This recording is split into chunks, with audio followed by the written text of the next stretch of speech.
The following announcement has been paid for by the WZWA Network. Hello, everyone, and welcome to the WZWA Network, and welcome to my review show here of XPW Pleasures of the Flesh 2023 from the Derby Room there in Pomona, California. I'm Karlifornia, your host, as per usual. Apologies that Jooseyboy is not here with me.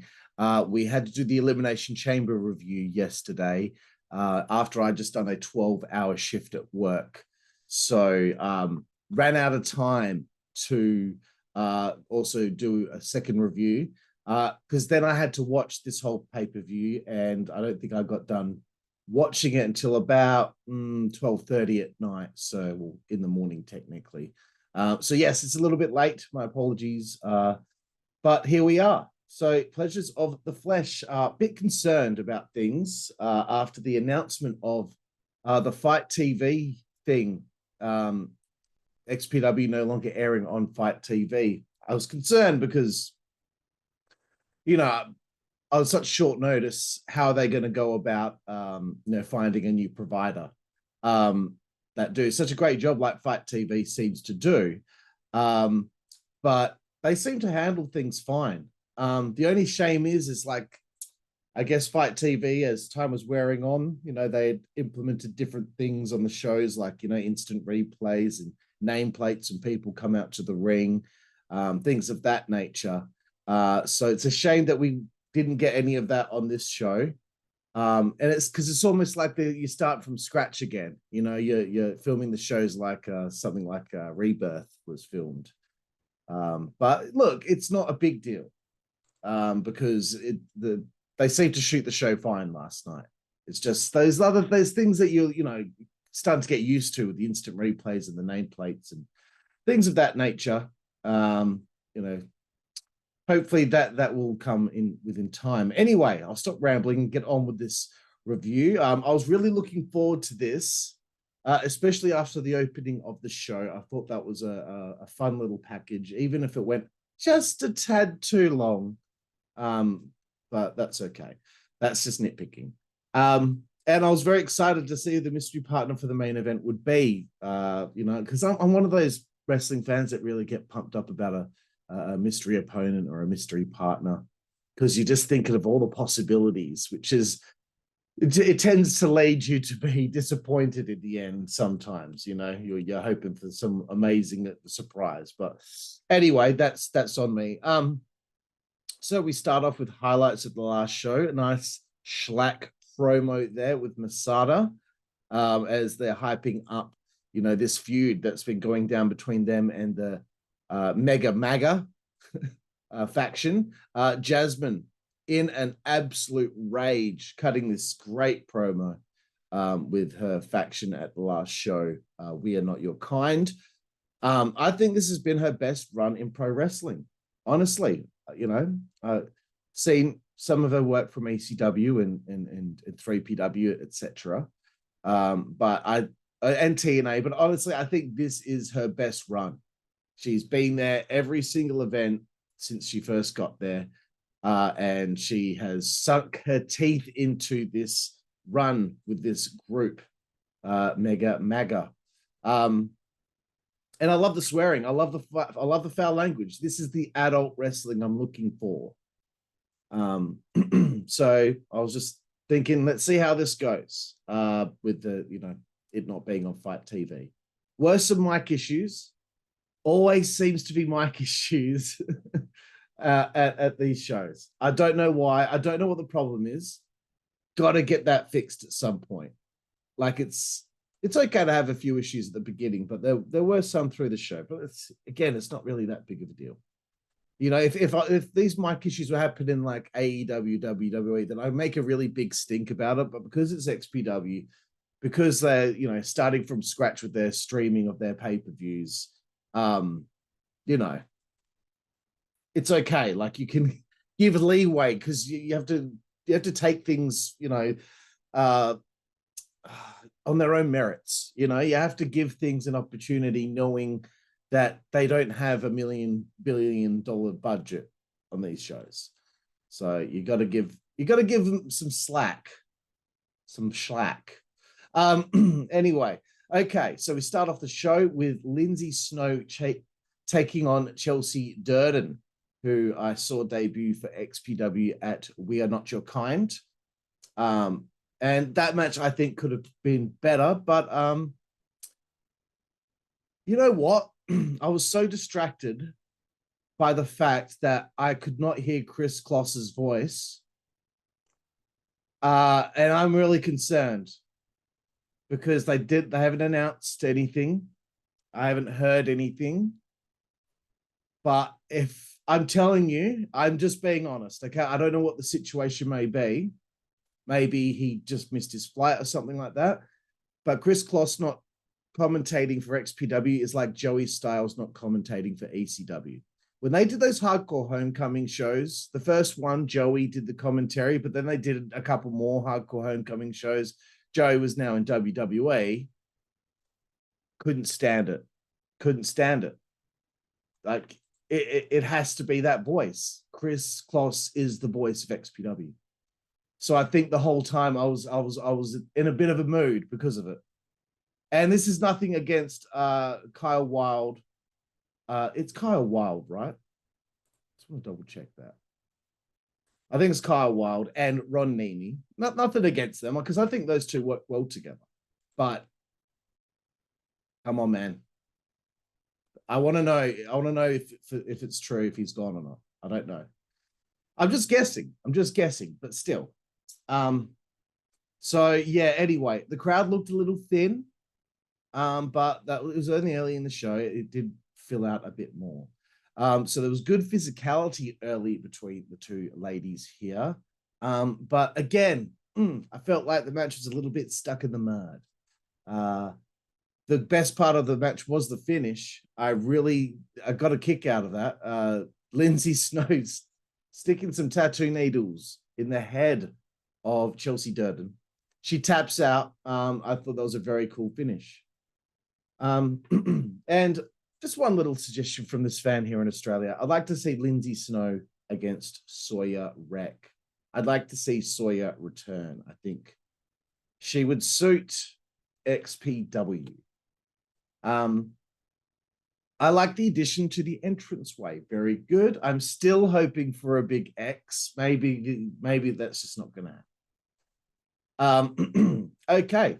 Coming up next, fatal four-way matchup. I didn't know who was going to be in this match until I saw people making their entrances. But first note I wrote, I'm still disappointed about there being no Chris Kloss or an explanation as to where he is.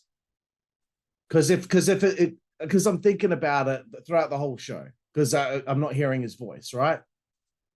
And I'm thinking to myself, like, if he missed the show or something like beyond his control, like a family emergency, like Hard Body, then I would have said Chris Kloss is not here tonight because of this reason. But because nothing was said, I'm really worried.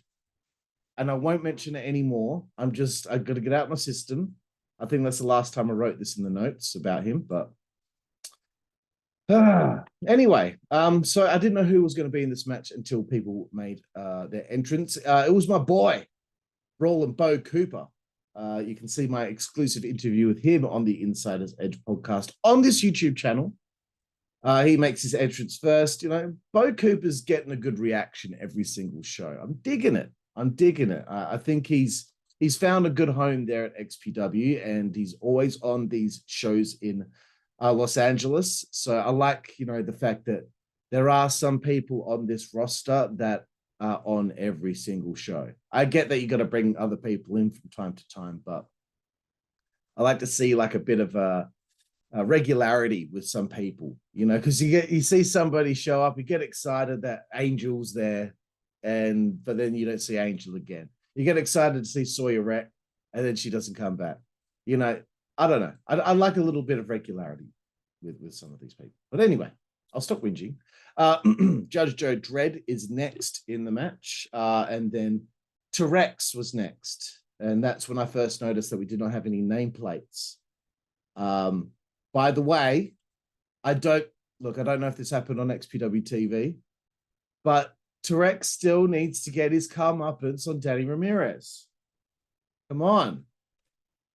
That's how the whole thing began. He got embarrassed. There's no way he's going to leave that alone. If nothing has happened by now, something should have.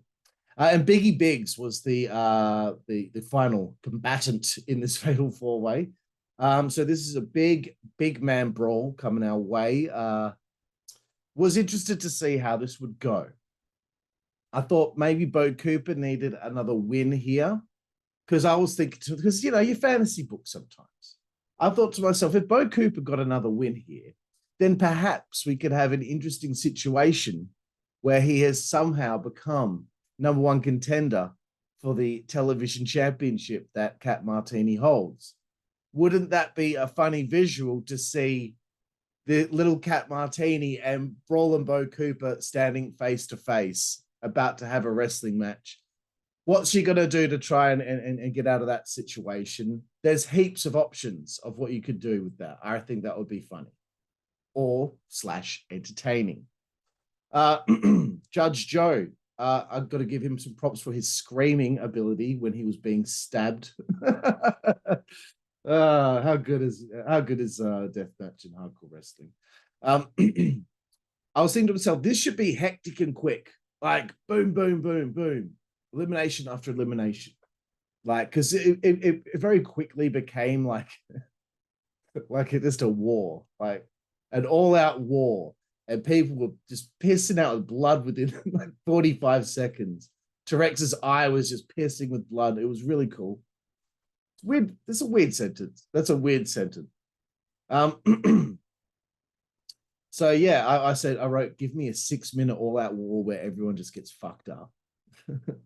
And it was very quick. But that's because I guess our beloved ring announcer, Kyle, did not realize that this match was elimination. Big screw up there, bro. The crowd booed him for it, but look, shit happens. But you should have known, man. You should have known. Come on. But yeah, so Bo Cooper. I don't even know who got eliminated first now. Oh, Biggie Biggs got eliminated by Bo Cooper. Yeah, that was a good way to eliminate him too. Then Judge Joe Dredd eliminated Bo Cooper. So now it's coming down to Joe and Terex. I thought Terex should get the win, because I don't think this guy's won a match since being in XPW. I think every match he's had. You know what? I'm going to check that right now. Terex. Come on, Terex. Cage match. Okay, let's see. Let's have a look here. Matches. Okay, search XPW. Boom. Nope, he's lost to Big F and Joe. He's lost to Necro Butcher. He has lost to Bo Cooper, and he has now also lost to Judge Joe Dredd. Give the big man a win. Come on. He's been pissing out with blood and putting his very big ass on the line each show. Give him a win at some point. Maybe over, Danny. That would be funny. Okay, so anyway, Terex goes through that glass pane in the corner. And I think once that happened, I had kind of had a feeling that Judge Joe Dredd would get the victory. Terex either seemed gassed at this point or his selling was very good. Judge Joe does get a sorely needed win. So he needed a win too. So it's not a big deal that the big man did not get the win here. But I feel like Terex seems like he's a bit of a punching bag at the moment, and he needs something. He needs a win. Okay. Then they cut to a mega promo in the back. In the break. The audio was really loud on it, though. I don't know if going from live in the arena to a pre-tape, if there were any difficulties with the audio, but maybe it was just my headphones. I don't know. Anyway. Moving forward, the Juice Bar is next, and everyone is always excited for the Juice Bar with Juventud Guerrera. And I think Hoovy has been on fire in XPW so far, and to the point where it's awesome that he has been there regularly. And I hope it remains that way. I really do. I was hoping for a nice surprise for his opponent because, you know, again, it was a mystery as to who it was going to be. And I also thought to myself, does XPW, do they need more referees? Because I felt like there was only maybe 2 referees, but I might be wrong. There's a lady ref and then there's Patrick Hernandez, right? But anyway, maybe there is another one and I just didn't notice. Kit Osborne was the opponent.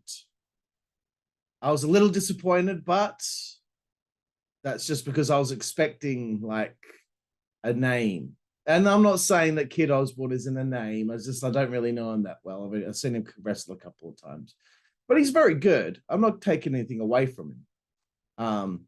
But here's the thing, right? Okay, so Kit Osborne is the opponent. You could have done something right there to get Kit Osborne over with something with the microphone there. Someone needed to sit there 5-10 minutes and just think, what can we get Hoovy to say to Kit? And then what can we get Kit to say in response that might get a big pop from the crowd? And then maybe Kit, you know, paintbrushes Hoovy, slap in the face, and, you know, the match gets underway. Something of that nature. But instead, they just started kind of brawling. Like I would have liked Hoovy, like get real harsh on the mic and saying, you know, who the fuck are you, motherfucker? Like, who, you know, because Juventud, the character is so arrogant. He would not know who this person is because he's so up his own ass. That's what's so great about the character. So he would say like, who the hell are you? And then Kit could come back with something, and you could get that pop. And then we could get to know a little bit there, just a tiny bit about Kit Osborne. Great inverted lung blower from Hoovy. And I wrote it down again. Don't get me wrong. I like this commentary team. Ron Nemi is my boy. But where is Kloss, brother? If he's not at the next show, I don't know if the next show's in New Jersey or not, but I know he doesn't do the New Jersey shows. But if he's not at the next one, I'm going to be whinging again. Some nice hope spots for Kit with the near fall surprising Hoovy. This was our what do you call it? Like our palate cleanser of the evening. This is our quick technical matchup that you're looking for to get those different flavors on the show. So I'm liking the different flavors. But this one, this one did not go very long either. Hoovy driver, and it was over. It didn't overstay its welcome. Kit got his shine. Could have got a bit more of a pop for him, but that's okay. That's me nitpicking. That's what I'm supposed to do on these reviews. I've got to nitpick. What's next for Hoovy? He's had a few wins. He's had a win over Willie Mack. He's had a win over I don't even know if who I've got to check that. Sorry. I got to check that. Juventud, Guerrera, cage match. Okay, let's see what his win-loss record is here, ladies and gentlemen, in XPW. Because I don't want to say things and it doesn't make sense because I'm not thinking properly. I'm talking out of my ass. Right. Okay. So he has won all of his matches in XPW so far, beating TJP, Willie Mack, Enzo, and Kit Osborne. And his win-loss record in the old XPW is actually pretty good as well, from what I can see. Anyway, so, okay, 4 wins. Hoovy versus MASADA. I'd like to see that. He's got a string of wins now. I know that they're deep into this MAGA feud, MASADA and SHLAK. But down the line, come on. I'd like to see Hoovy and MASADA work together. That would be cool. And that brings me to another question. Is Willie Mack done with XPW? I'm assuming so, which is a bit of a shame. I'm always a fan of Mack. So the next segment on this show, I have a lot of notes. Rob Black comes out. And he's letting, he's talking about the situation, with Fight TV, not wanting to be censored, things of that nature. So I like the verbiage coming from Rob. The fans were into Rob again. There was a "We want titties" chant, which you haven't heard stuff like that in a long time from a crowd. That's what you get with XPW. Okay. So Kat Martini is going to be the host of this segment, which is to find out Miss Xtreme. So I'm guessing it's kind of like a beauty pageant going into this, but maybe like sexier than your usual beauty pageant. I think,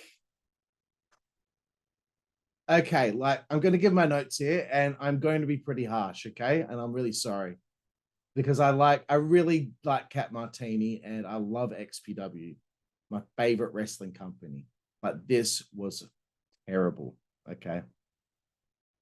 But I'm not going to be like mean or rude about anything. I'm going to give my constructive criticism because there were some things that were entertaining here, okay? Because it's like a train wreck. It's like an episode of Jerry Springer. You can't look away for a lot of reasons. I think every lady that was going to be introduced, their names needed to be announced out loud as they walked out. I understand that they were going to be introducing themselves on the microphone when Kat would interview each one with a question. But I think that they needed their names announced as they walked out. That's just me.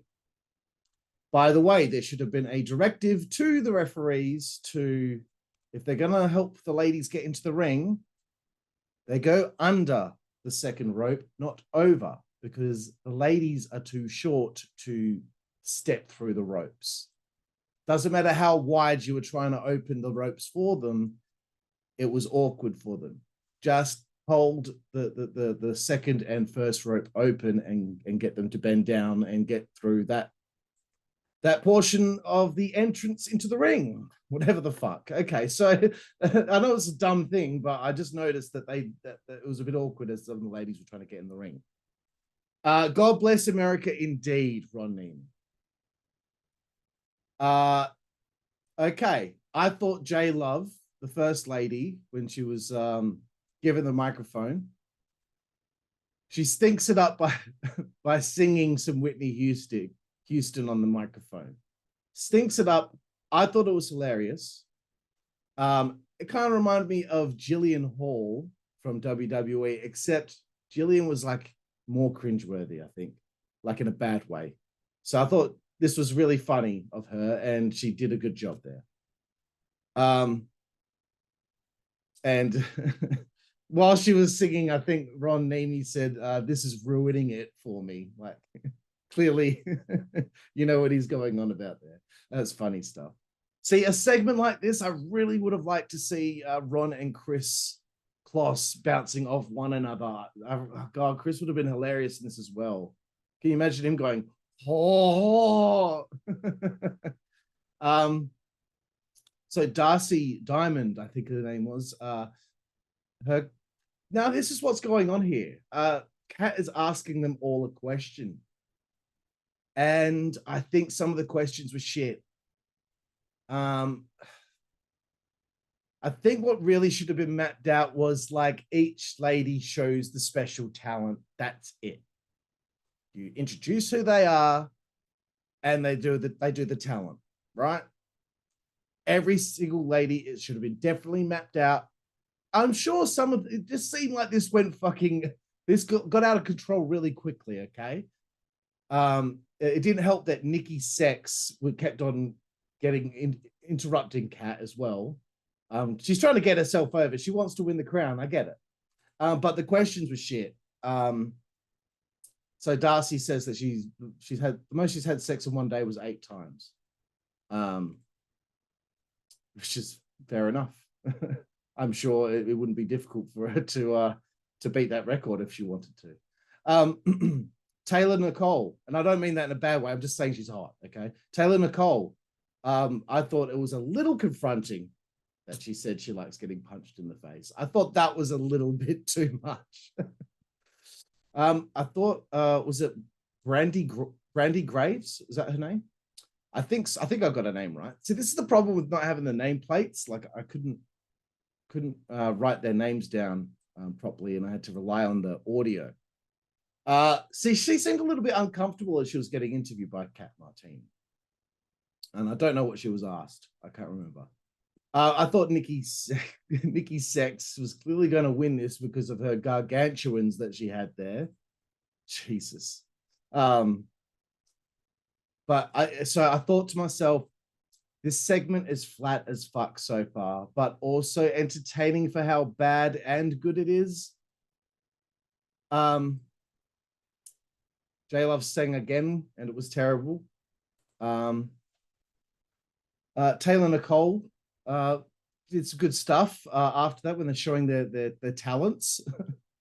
And I felt like Ron Nemi was really trying his best in commentary to keep this together. There was some booby wiggling.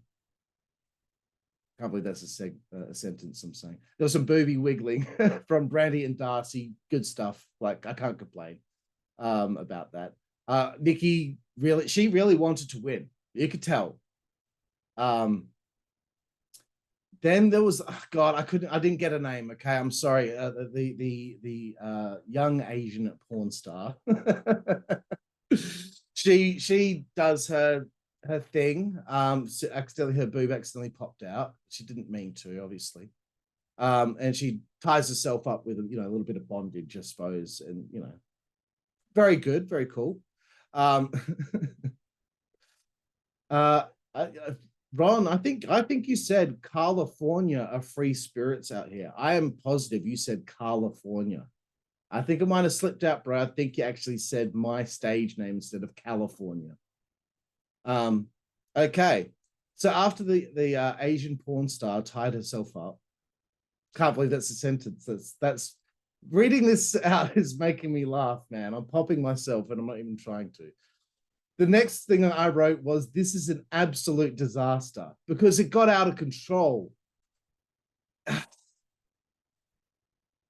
Pat's going to go now to figure out who the winner of this is. I guess maybe they're going to go for a crowd vote before Sage Sid Supreme stormed out, pissed off. Man, you know what? I would have had Kat Martini announce herself as the winner, so that they wasted all of these women's time coming out here, and then Kat just gives herself the crown and she's Miss Extreme. I think that would be funny. She calls herself Miss Extreme. Out comes Sage Sin Supreme, very pissed off. Great verbiage. This was saving this segment here. Sage Sin coming out and having something to say about this situation. Really liked it. Kat slaps Sage, and then Sage nails Kat, and Kat gets knocked the fuck out by Sage Sin Supreme. And it was really cool. Good selling, Kat. Good stuff. Honestly, another nitpick here. Rob Black should have come out. You just saw him kiss his wife as he introduced her earlier. He should have come out, got on the ring apron, and man, Sage should have knocked Rob on his ass. He goes tumbling, and then that's when Ludark comes out. Sorry, but like, her husband was just there. The husband's not just going to sit there at the gorilla position after his wife's been knocked out. I'm not saying that he'd have to make the save for every time something bad happens, but come on, like, you just saw them kiss. So Ludark comes out, and I was again thinking, like, what is going on? So Sage is going off, and some people out there, I think I saw some comments, people thought that maybe she turned heel. I don't think she turned heel. I just think that she, as a character, reacted to the situation the way that Sage Sin would react to the situation. So that was good. And I guess it builds on this story between her and Kat. And I'm sure at some point Sage is probably... But you see, now I'm confused because, like, does Sage want the women's championship or the television title? So, but we'll see where we go with that. But It was an absolute fucking debacle of a segment. They need some quality control with segments like that. And I'm sorry, again, I adore Kat Martini. Had her for an interview on the Insider's Edge on this YouTube channel as well. She's a lovely person, great to talk to. She's funny, she's cool. This was not something that she could hold yet with her experience on the microphone. Honestly, Chris Kloss would have done a great job at hosting this segment. He would have been funny if you had him in the ring dealing with this situation. I know that this was all kind of set up to be a part of the angle with Sage and Kat. But I just think it didn't work. I mean, you could have brought in someone like Joel Gertner. Now, he would have done a good job with that segment as well. So we didn't get a Miss Extreme. And to be honest with you, I don't think this was worth giving up the Fight TV thing for. Like, I'm sorry. That's like the first time I've really not liked something on a show. Like some of it, again, some of it was entertaining, but there was the quality control was not there. Sorry. So anyway, let's move forward. Miranda Alize comes out after intermission to a quiet reaction, probably because the fans are still reeling from what they just saw. But I don't think this match should come next. I know that after that we got into the deathmatch portion of the show, but after Ludark was just laid out by Sage, I don't know. I just don't think, even with the intermission, I just don't think she should be wrestling after being involved in the previous segment. That's just me. That's just nitpicking. So I wrote, the show hasn't been that good thus far, but when I'm looking back, like Hoovy and Kit was good. The four-way wasn't bad. Chelsea and Lindsay was fine. Like the show wasn't that bad at that point, but that's it. I think it was just the segment was so bad that it left me in a little bit of a bad mood. But I'm telling you, the rest of this show, it picks up, okay? That fan that threw a drink at Miranda Alize, I think they kind of missed her when they did that. Bro, fuck you. Fuck you. Don't be so fucking disrespectful. Boo all you want. Yell at them all you want. Glad some people out there in the crowd have stopped grabbing the wrestlers and throwing weapons at the wrestlers and getting way too involved because of alcohol and you can't fucking handle your piss. But this, don't fucking throw drinks at the wrestlers. Don't touch them. Just boo. That's all you're allowed to do. Boo and yell abuse at them. But don't go overboard with it and, like there's a line, of course. You don't say certain things to people. Okay, so anyway, props to Alize for keeping her cool. Very good. She kept it cool. She didn't give a shit. But I got pissed off. I got pissed off. Great wrestling between these two. Got to give them props. I thought Ludark and Alize really did click. I had a note here to pick on Ron a little bit. Because they showed, I could see the commentators in the background, and I wrote, come on, Ron, wear a leather jacket on commentary, not a hoodie. Dress badass, not like you're about to watch the Super Bowl with a bowl of nachos and a 12-pack. Oh, no, it's fine. It was cold out there, so I'm sure that's why I had the hoodie, but I still, had to say it, bro. So I'm glad that they've held back on the light tubes and the deathmatch stuff so far, because there have been some shows where it's like, gosh, it's a little bit much, like, less is more. And I think that's what we got on this show. In some ways, in other ways, we got more is more. Great butterfly backbreaker from Ludark. Miranda was holding her own, getting herself over. She got herself over. She maximized her minutes out there. She got reactions from the audience. Bring her back. Bring her back. Ludark puts Miranda through a door and retains the championship, the XPW Women's Championship. So good stuff there for Ludark. Shaitan, or Shaitan, or however it's said. In Australia, I'm going with Shaitan. Shaitan. So the show goes up in quality from that. But the other tidbit that I had was I would have liked some more stuff, like a couple of hope spots toward the end of the match, just to build a bit more suspense towards the finish. But that's really nitpicking.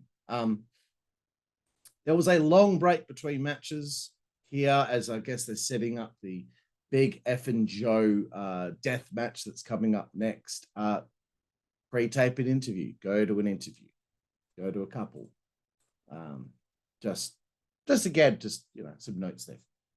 So Big F and Joe was supposed to take on the Body, aka Hard Body, who I guess wasn't able to be at the show due to a family emergency. So I wrote down, we need the goods here. Big F and Joe, love him on the mic, man. I love him on the mic. Who runs this fucking shit? Some silly fucking cunt called the Body. Loving the cunt drops, bro. Loving the fact that you said that word several times. Awesome. Because like I know Americans go, oh, like they think that the C word is very, very strong, whereas us Aussies in the English, it's just a regular word. I could not believe it because he called out from someone from the crowd. I couldn't believe that Dirty Ron McDonald showed himself and was the opponent.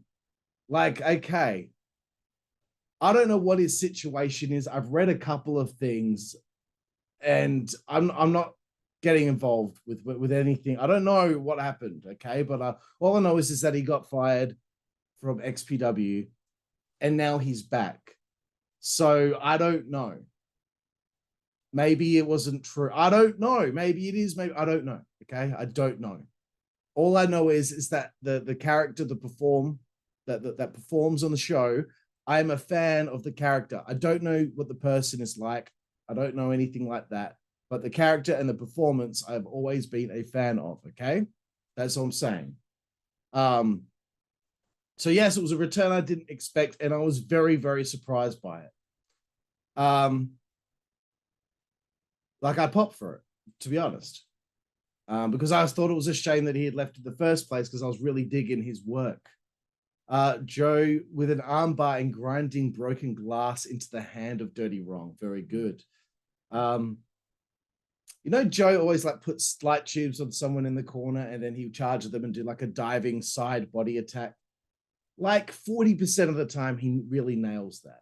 I don't know. It's a difficult thing to nail. You got to admit. But anyway, just again nitpicking. I'm sorry. So here's the thing, right? Yes, there's been something on the show that I didn't like. Okay, but at least it was unpredictable, right? This is what I'm liking about XPW. Things are unpredictable. You never know what's going to happen. You never know who's going to show up. So yeah, clearly Big F and Joe needed the win here. He's copped a few losses, but he needs to get himself back in the winner's circle. TKO onto the tax. Dirty Ron missed the burning elbow. Goes through a door in the corner. And then Big F and Joe put a giant plastic bag over Dirty Ron. Hits a DDT with him inside that plastic bag. I don't know why that made me laugh. He puts tubes inside that plastic bag, stomps on them, then just keeps wailing on Dirty Ron with multiple chair shots. The match gets called off. Big F and Joe wins. Brutal stuff. That was probably match of the show. Probably match of the show. And I like that Ron left through the crowd again. I think he should keep entering he should keep coming in through the crowd because he's not actually a welcome member of the roster or something like that. Anyway, so that was good. Moving forward, another death match. Nixon making his XPW debut, taking on the one and only Mr. Drake Younger, who you can see my exclusive interview with on the Insider's Edge podcast on this YouTube channel. So I thought the last two matches were good, and the Dirty Ron appearance was a nice surprise. Great from the outset, this match. Loved the spot with the kicks and the tubes in the corner on Drake. Lou just put another one there, kick, another one, kick. Great stuff. Lou got himself over here. Drake is still like so on point. He's really having some great matches in XPW at the moment. And he's definitely one of the best ever in deathmatch wrestling. Another great frog splash from Drake Younger onto tubes. Big kick out, motherfucker. Vertebraker, kick out again. Was surprised by that. Drake's getting sleeper held, I suppose you could say. A sleeper hold on him from Lou Nixon. And we get the Bret Hart, Roddy Piper, was it WrestleMania 8 finish, where, you know, he bounces off the turnbuckles and manages to roll up Lou Nixon for the pin. Great finish. Again, another humble, lovely Drake Younger promo, putting over his opponent. He's doing great. You know, at some point he probably should be their world champion, because very well spoken, and he's having great matches every single show. So again, I thought they should have thrown to something as they clean up the mess, but I understand it's just it's a new streaming service that you're using, whatever it is. You're not on Fight TV, so things start from scratch. Okay, it's okay. We're resetting. Okay, so main event time, baby. Main event. SHLAK and MASADA, the faces of death, taking on Necro Butcher and a mystery tag team partner. Again, Necro's entrance, the theme song, the patriotism, it pops the shit out of me. It's very funny, very entertaining. Ron gives some props to how Jasmine looked, and Ron, I liked what I saw too, brother. She's a babe. I was really hoping, please don't let this mystery partner be disappointing, okay? I wanted Toby Klein, okay? It's on me. It's on me for expecting something that was probably never even in consideration. I wanted Toby Klein so there was a bit of a reformation of the tough crazy bastards. Tough crazy bastards from, you know, the mid-2000s or whatever. So I would have really liked Toby to be Necro's partner, or at least Madman Pondo, because I know that Pondo and Necro have been a team in the past as well. But maybe Pondo doesn't want to wrestle for it. I don't know. The mystery partner was Atticus Cogar. I think I've seen him once for GCW. I don't think he wrestles for them anymore. He wrestles for Circle 6, which I have heard of. I have heard of them. I've never seen a show, though.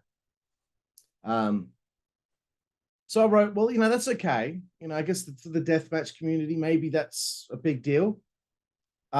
It's my fault, okay? Because I was hoping for somebody truly connected to Necro's past. But if not that, I was also hoping for somebody that would be actually joining the stable and making the stable, a little bit bigger with another actual wrestler in the group. So anyway, that's okay though. So Atticus gets on the mic. He's very coherent on the mic. He does a good job.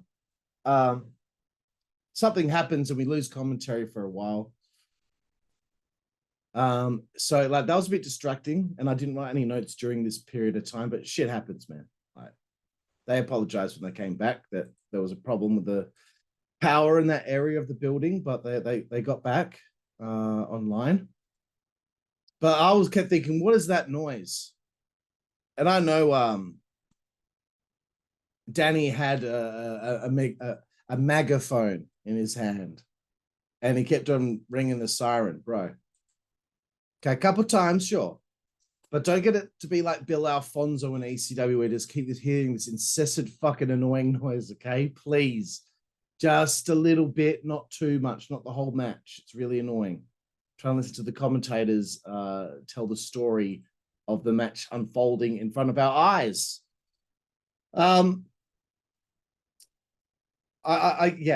think I was a little underwhelmed that it was Atticus Cogar. It has nothing to do with him. It's just I wanted someone that I knew. So I'm so like such a spoiled brat. I should be happy with what I'm being given here. I got free boobs here on the show. and that's just Terex. So the where was I? Okay, I wrote this is messy, but it's realistic. This is we're having a war here between these two teams. I wrote Danny, shut up already. Look, I was really getting annoyed with him. There was a double suplex to the outside on Necro. Horrible, messy and horrible. I don't know if something else was supposed to happen there, but Atticus gets some skewer horns, which I thought was really a cool visual. You know what? Massive props to Atticus Cogar. He did wrestle a good match here. It was a mess, but it was a beautiful mess. Okay, this was a war. This seemed like a realistic fight. There's a miscue with SHLAK and MASADA, which leads to, after all this craziness, Necro Butcher or MAGA Butcher pins MASADA with a small package. Fantastic. I love it. But you had to get MAGA over here again. Heat. So yeah, I would have preferred the tag partner being somebody who's joining the group full time. That's just me. But we'll see where it goes. So there we have it, ladies and gentlemen. We go off the air. SHLAK and MASADA beside themselves a little bit that they lost, that they managed to lose to MAGA Butcher and his tag team partner Atticus Cogar. So I'm interested to see where this is going to go next with this story. So I'm going to stay tuned. Okay, I'm going to give this as for a rating. Also weighing up the fact that they had to change things because of the Fight TV thing. Different situations arise that you can't help, people not being able to make the show and whatnot. I understand these things. So with that in mind and watching this based on its own merits, I'm going to give Pleasures of the Flesh a 7 out of 10. Now, I was going to give it a 6.5 or a 6.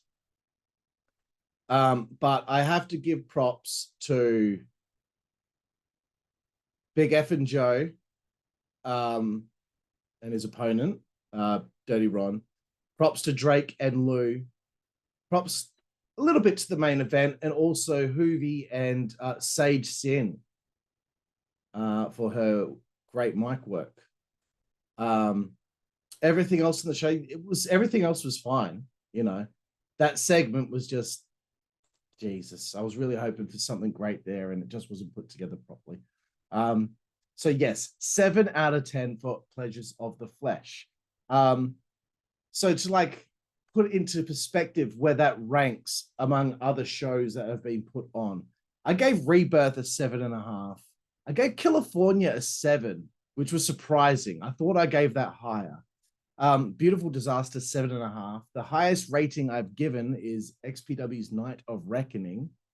I think that show probably had such great different flavors and surprises and just the perfect amount of what I'm looking for in wrestling. That is the highest rated show since XPW's return. Halloween in Hell got a 7. Extreme Invasion got an 8. Merry Christmas got a 7.5. And We Are Not Your Kind got an 8. So Pleasures of the Flesh, just a step down from We Are Not Your Kind with a 7 out of 10. Any more feedback I can give? I mean, no. Things are going fine with XPW. Would be nice to see some familiar faces that have been on the shows back out there. maybe a couple more XPW legends back on the shows, things of that nature. And also, please tell me Chris Kloss isn't going anywhere. Please tell me something just came up and he couldn't do the show. There we have it, everyone. My review show here of XPW. Why have I forgot the name of the show? Pleasures of the Flesh. Fuck's sake. I was thinking of We Are Not Your Kind. There we have it. My review show here of XPW Pleasures of the Flesh 2023. I'm Karlifornia. This is the WZWA Network. Please check out our channel. We've got a whole variety of different content on there that you'll like if you are a true wrestling fan and want to get sink your teeth into a wrestling fan lifestyle channel, which is what we are. So thank all of you out there for checking out this review, and we will see you down the road. Thank you. Network, that's the way we play. Good God Almighty. Network, that's the way we play. Get puppies. Network, that's the way we play. Get. The following announcement has been paid for by the WZWA Network.